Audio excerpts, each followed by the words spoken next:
the feeling of unseen eyes watching our every move.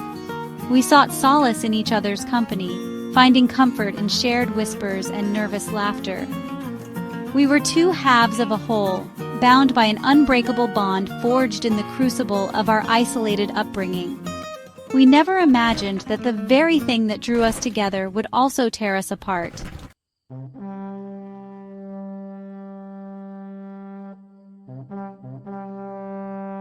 Twilight painted the sky in hues of blood orange and bruised purple as we ventured into the woods. The air, thick with the scent of pine needles and damp earth, felt heavy, almost oppressive.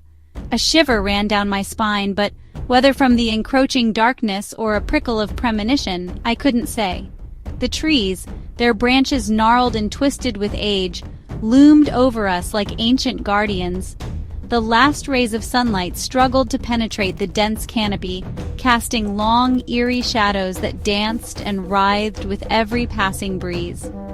The forest floor was a carpet of decaying leaves and fallen branches, our footsteps muffled as we made our way deeper into the woods.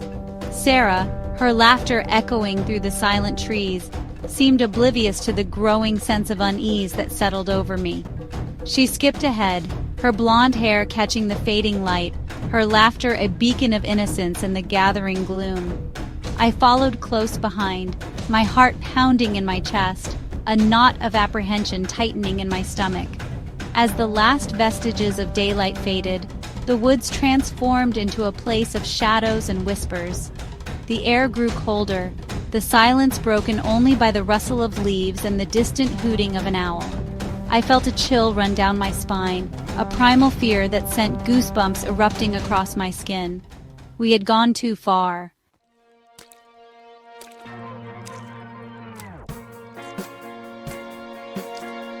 Sarah and I were inseparable, two wild spirits as different as sun and moon, yet bound by adventure. She was fearless, always daring me to follow where I hesitated. Our playground was the woods, alive with secrets and freedom. On the night of the blood moon, everything felt different, charged with possibility. "I dare you," Sarah whispered, eyes gleaming, "to follow me to the heart of the woods."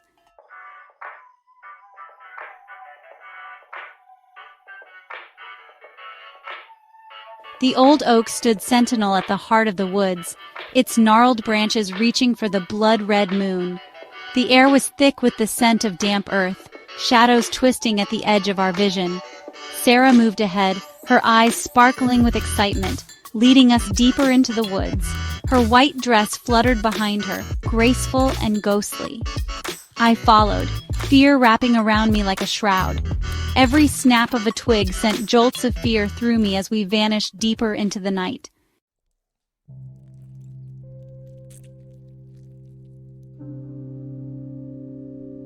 We stumbled upon a hidden clearing, bathed in ethereal silver light. The trees drew back as if afraid to enter. In the center stood ancient stones, perfectly aligned, humming with energy. Sarah, eyes wide, stepped into the circle. I reached out, but my hand closed on empty air. A blinding light erupted. When it faded, Sarah was gone.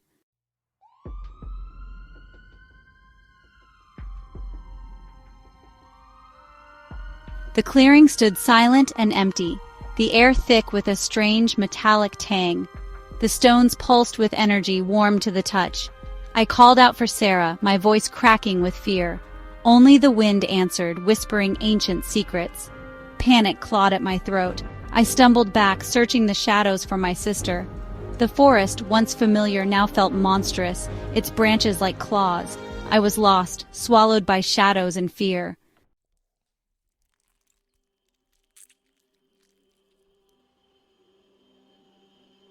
The forest closed in around me, branches intertwining overhead, blocking out the light. Every rustle and snap sent shivers down my spine. I thought I heard Sarah's laughter echoing through the trees, but it always faded, replaced by the mournful sigh of the wind. I was lost, trapped in a labyrinth of fear.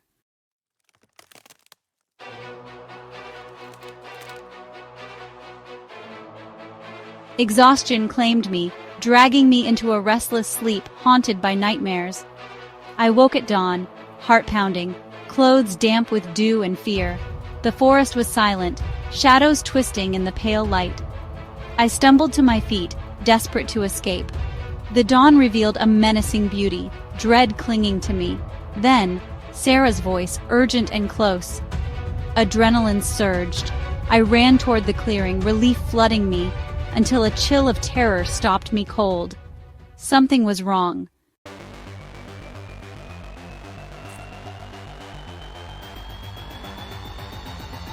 Sarah stood at the edge of the clearing, her blonde hair catching the sunlight. I slowed, breath caught, relief and dread mixing inside me. She wore the same torn dress as before, arms scratched and bleeding. She stood stiff like a porcelain doll in a macabre display. "Sarah, is that really you?" She turned, her movements jerky and unnatural. Her smile was wide and unnerving, her voice flat. It was Sarah's voice, yet it wasn't.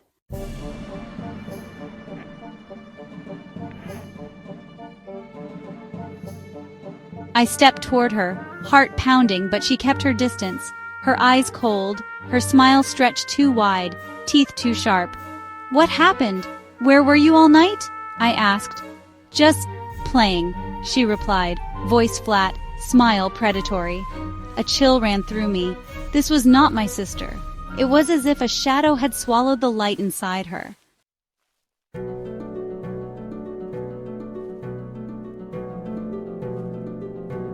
We walked home in silence, the woods unnaturally quiet, shadows twisting with every step. I tried to talk, but Sarah only answered in flat, empty words, her eyes fixed on something distant.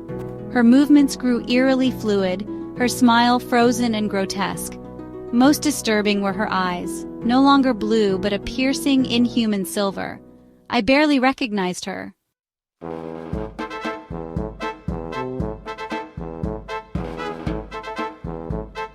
By the time we left the woods, fear had hollowed me out. The thing beside me wore Sarah's face, but it wasn't her. A whisper called my name from the shadows. "Did you hear that?" I asked. "Just the wind," it purred, amused. But I knew it wasn't the wind. Something ancient was watching us, and I realized with dread it hadn't come alone.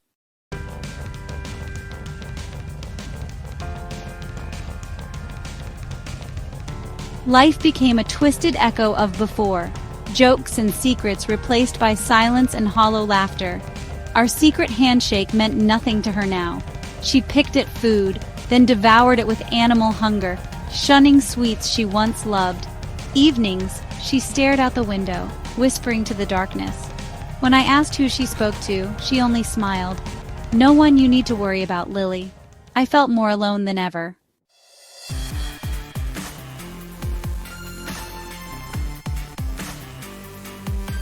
Sarah's changes were cracks in a mask, revealing a stranger beneath. Fear seeped into everything. I woke at night, sure I'd heard her whispering from the shadows. Our parents saw only a traumatized girl, but I knew better. Something dark was consuming her from within. My sister was slipping away.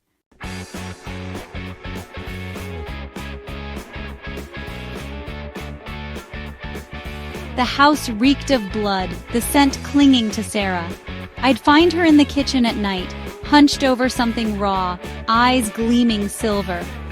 "Just a midnight snack," she'd say, offering me something bloody. Her touch was cold, her grip too strong, nails sharp. One night I heard a guttural growl from her room. I peeked in. She convulsed in the moonlight, a low, inhuman sound tearing from her throat. I watched, horrified, as the last traces of my sister slipped away.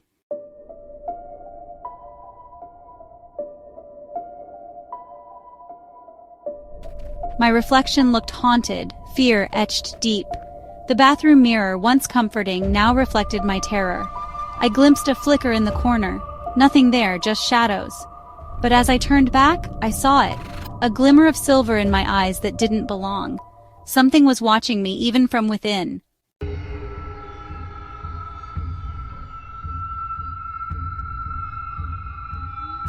Sleep was a torment. Nightmares lurking at the edge of consciousness. One night, unable to stand the silence, I crept to Sarah's room, empty, untouched. A rhythmic thump echoed from downstairs. Blood turned to ice. I followed the sound, each step heavy with dread. The house felt alive with menace. I braced myself for what I'd find.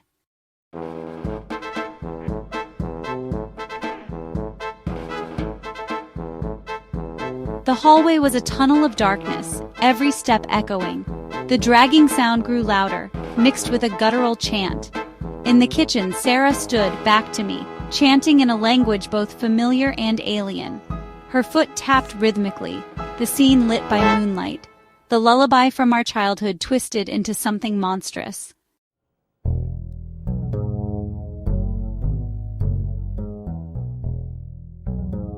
Desperate for answers, I stepped into the kitchen.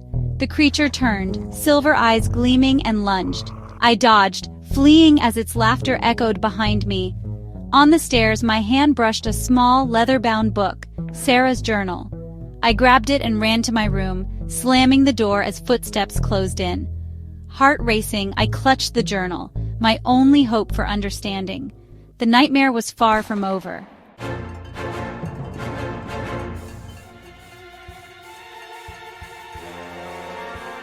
Heart pounding, I clutched Sarah's journal, the creature's shadow looming outside my door. Tears blurred my vision as I found her final entry. If something comes back wearing my face, it's not me. Burn it. My brave sister had known the darkness. Now I had a way to stop it. I would honor her memory, even if it meant burning everything to ash.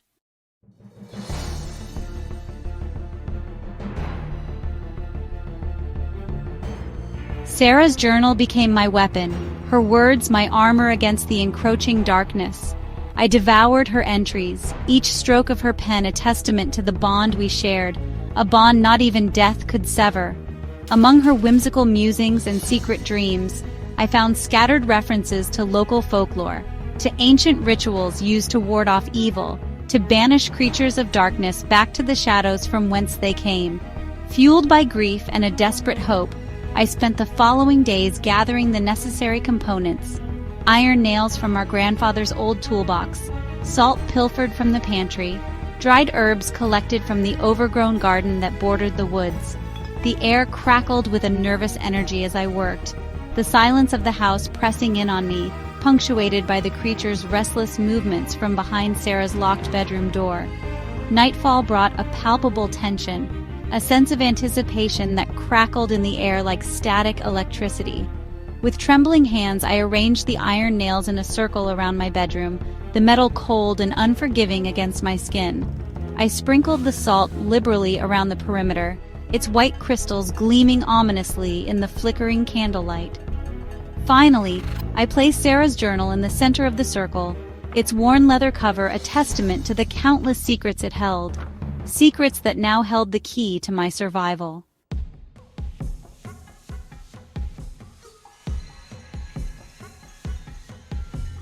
The air grew heavy, the scent of iron and salt mingling with the ever-present metallic tang of blood as I lit the dried herbs. Flames erupted, casting grotesque shadows that danced across the walls, their flickering light revealing the fear etched on my face, mirrored in the warped reflection of the window pane. A low growl, guttural and filled with rage, reverberated through the house as the creature sensed the shift in power, the challenge to its charade. The bedroom door rattled violently, the sound of wood splintering beneath its inhuman strength sending shivers down my spine.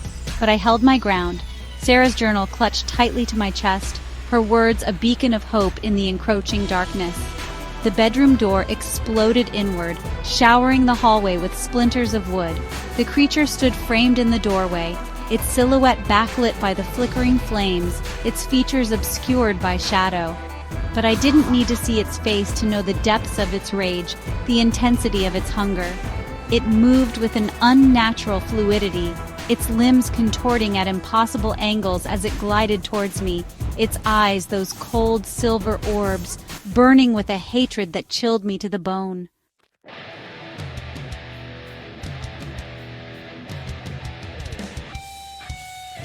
Summoning a strength I didn't know I possessed, I held up Sarah's journal, its worn leather cover a shield against the creature's advance. "You're not Sarah!" My voice, though trembling, echoed with a conviction I hadn't felt since my sister's disappearance. You're a monster, a thief, and you will not take her place any longer. The creature hesitated, its silver eyes flickering with a mixture of rage and fear.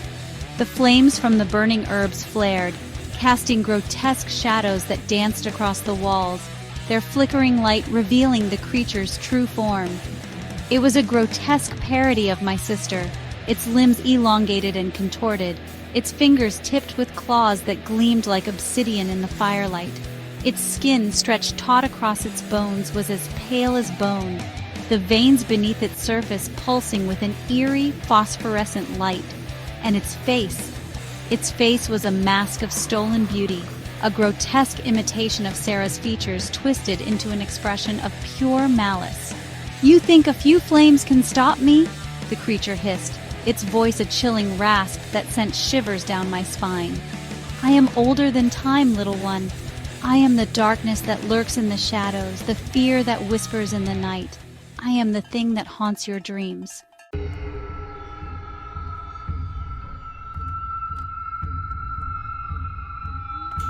Tears streamed down my face as I held Sarah's journal aloft, the creature's words echoing the chilling truth I'd been trying to deny. This thing was not my sister. It was a monster, a predator that had taken her place, wearing her skin like a trophy.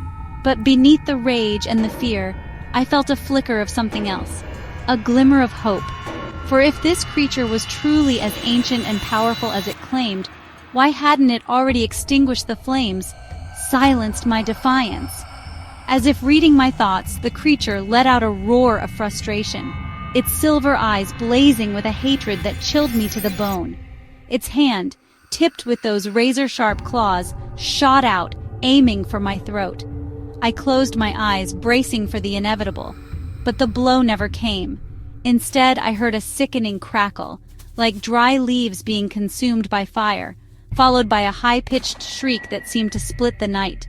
Cautiously, I opened my eyes. The creature was writhing in agony, its body engulfed in flames that seemed to have erupted from within its own skin. The smell of burning flesh filled the air, acrid and nauseating, as it thrashed and convulsed, its screams echoing through the house like the cries of a damned soul.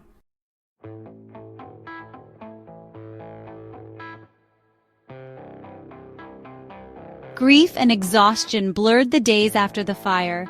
The house felt empty without Sarah's laughter, and my parents packed our lives away, desperate to escape. We moved, but the memory lingered.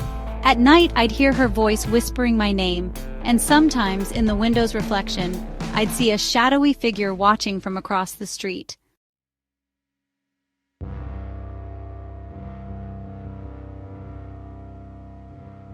The nightmares returned, more vivid and terrifying than ever. I'd wake in a cold sweat, haunted by the echo of Sarah's stolen laughter.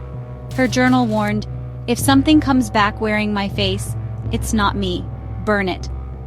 One night, I saw her, Sarah, or what wore her face, standing under the streetlight, smiling that predatory smile. Her eyes burned with a chilling, possessive hunger. Some evils never die. They simply find new skin to wear.